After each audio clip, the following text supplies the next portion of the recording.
জিওএডু online class চ্যানেলে আমার সকল ছাত্রছাত্রীদের জানাই স্বাগত। আজকে তোমাদের ক্লাস 11 এর সেমিস্টার 1 এর একটি অধ্যায় আমি আলোচনা করতে চলেছি। অধ্যায়টি হলো পৃথিবীর উৎপত্তি। আজকে আমরা জানব এই পৃথিবী আমরা যেখানে বাস করছি অর্থাৎ যার উপরে আমরা বাস করছি সেই পৃথিবীর উৎপত্তি কিভাবে হয়েছে, তার যে বিভিন্ন তত্ত্ব এবং চিন্তাধারা মানুষের মধ্যে আছে সেই তত্ত্বগুলো নিয়ে আমি আলোচনা করব। অর্থাৎ পৃথিবী কিভাবে সৃষ্টি হয়েছে তার যে ধারণা, সেই ধারণাটা আমি আজকের এই ভিডিওতে আলোচনা করব। তোমরা ভিডিওটি মন দিয়ে দেখো, তাহলে বুঝতে পারবে। এই চ্যাপ্টারটি তোমাদের বইয়ের খুবই গুরুত্বপূর্ণ একটি অধ্যায়। চলো প্রথমে আলোচনা করা যাক। দেখো, পৃথিবীর উৎপত্তি আমাদের মনে কিন্তু বিভিন্ন রকম চিন্তা ঘুরে বেড়ায় যে পৃথিবীটা উৎপত্তি কিভাবে হয়েছে। প্রাচীন কাল থেকে পৃথিবীর উৎপত্তি কি হয়েছে, কিভাবে হয়েছে আমরা বিভিন্নভাবে দেখে থাকি। এই পৃথিবীর উৎপত্তি আমরা কয়েকটি ভাগে ভাগ করতে পারি। একটা হচ্ছে ধর্মীয় মতবাদ, একটা হচ্ছে ক্লাসিক্যাল মতবাদ এবং একটা হচ্ছে মডার্ন মতবাদ।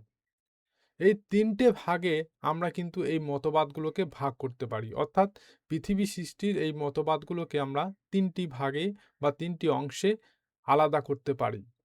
আজকে আমরা ১ম যে অংশটি সেটা হলো ধর্মীয় মতামত বা টেলিওলজিক্যাল কনসেপ্ট। এই ধর্মীয় মতামত বা টেলিওলজিক্যাল কনসেপ্ট আমরা প্রত্যেকেই ব্যবহার করি। যার যার নিজের নিজের ধর্ম, তাদের নিজের নিজের ধর্মের যে সর্বশক্তিমান যিনি আছেন তিনাকে আমরা বলি যে পৃথিবী তিনিই সৃষ্টি করেছেন, বিশ্ব ব্রহ্মাণ্ড তিনিই সৃষ্টি করেছেন। আসলে কি তাই?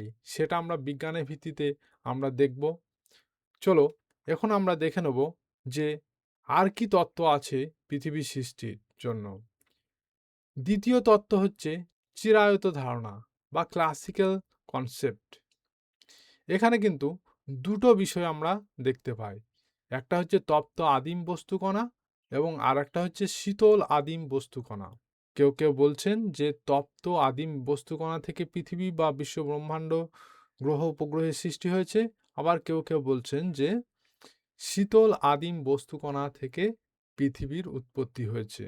দ্বিতীয় ধারণাটা আমরা দেখতে পাচ্ছি যে দ্বৈতবাদী ধারণা। এখানে যে আদিম বস্তুকণা যেটা বলা হচ্ছে সেটা দুটো কথা বলা হচ্ছে, অর্থাৎ দুটো আদিম বস্তুকণা থেকে আমাদের পৃথিবী সৃষ্টি হয়েছে। আবার এই চিরায়ত ধারণা বা ক্লাসিক্যাল কনসেপ্টের মধ্যে কেউ কেউ বহুত্ববাদী ধারণায় বিশ্বাসী।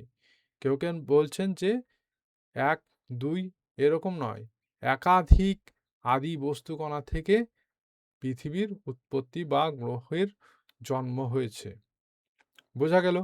তাহলে এই চিরায়ত ধারণা এবং ধর্মীয় ধারণাতে আমাদের নিজের নিজের ধর্মের যে শক্তিমান অর্থাৎ শক্তিশালী যিনি রয়েছেন তিনি পৃথিবী বিশ্ব ব্রহ্মাণ্ড সৃষ্টি করেছেন। চিরায়ত ধারণাতে আমরা দেখতে পাচ্ছি তপ্ত আদিম বস্তুকণা এবং শীতল আদিম বস্তুকণা কেউ কেউ বলে থাকেন, এই দুটো তত্ত্ব ব্যবহার করছেন এবং এই দুটো তত্ত্বের ভিত্তিতে আবার তাকে আবার শ্রেণীভাগ করেছে কি অদ্বিতীয়বাদী ধারণা, দ্বৈতবাদী ধারণা, বহুত্ববাদী ধারণা। বোঝা গেল আশা করি এই চিরায়ত ধারণাটা। এবার চলে আসি আমরা আধুনিক তত্ত্ব, যেটা আমাদের পাঠ্য বইয়ে অর্থাৎ তোমাদের সিলেবাসে ক্লাস 11-এ ফার্স্ট সেমিস্টারের সিলেবাসে যেটা রয়েছে সেই আধুনিক ধারণা নিয়ে আমরা আলোচনা করব। এই আধুনিক ধারণার মধ্যে কি কি আমরা দেখতে পাচ্ছি? গ্যাসীয় তত্ত্ব, গ্যাসিয়াস হাইপোথিসিস, জোয়ারীয় মতবাদ, টাইডাল হাইপোথিসিস এবং মহাবিস্ফোরণ তত্ত্ব, যেটাকে বলা হচ্ছে বিগ ব্যাং থিওরি। তাহলে এখনো আরো অনেক তত্ত্ব আছে আধুনিক ধারণা, নেবুলার হাইপোথিসিস আছে।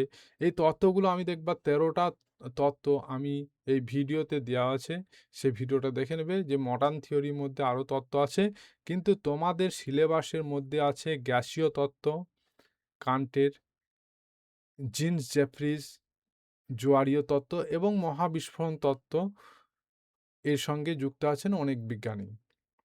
আধুনিক তত্ত্ব সবচেয়ে আধুনিক তত্ত্ব হচ্ছে মহাবিস্ফোরণ তত্ত্ব এবং এই তত্ত্বগুলো আধুনিক ধারণার মধ্যে পড়ছে।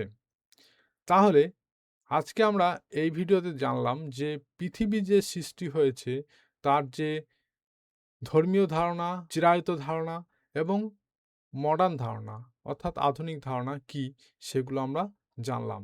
আগামীতে তোমাদের চ্যাপ্টারের মধ্যে যে গ্যাসীয় তত্ত্ব, জোয়ারীয় মতবাদ এবং মহাবিস্ফোরণ তত্ত্ব এগুলো নিয়ে ভিডিও আনতে চলেছি। তোমরা চ্যানেলটিকে অবশ্যই সাবস্ক্রাইব করে রাখবে